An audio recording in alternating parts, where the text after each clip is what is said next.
L'ensemble de l'Amérique centrale et du Sud est progressivement touché par le coronavirus ou s'attend à l'être. En pointe le Brésil avec au moins un cas avéré et surtout des dizaines de cas suspects. Des mesures de sécurité sont prises et l'optimisme reste de rigueur.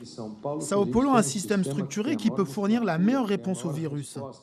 C'est Sao Paulo qui a arrêté la transmission de la grippe aviaire d'une mère à son enfant. Mais la santé économique du pays, elle, est déjà passée à l'orange.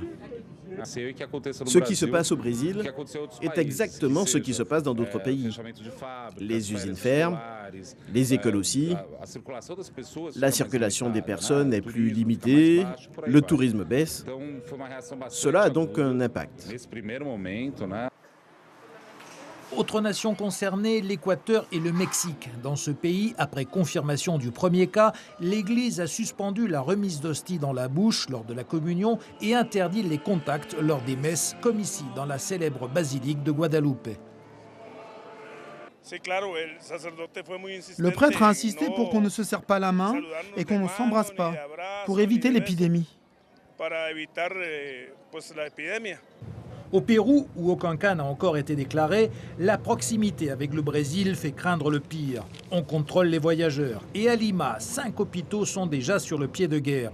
Idem en Colombie, où ce sont 30 hôpitaux qui sont en alerte. On sensibilise aussi la population. Nous demandons deux choses à la population. Lavez-vous les mains et restez calme. Enfin, plusieurs États de la Caraïbe ont refusé l'accès à des paquebots par mesure de prévention.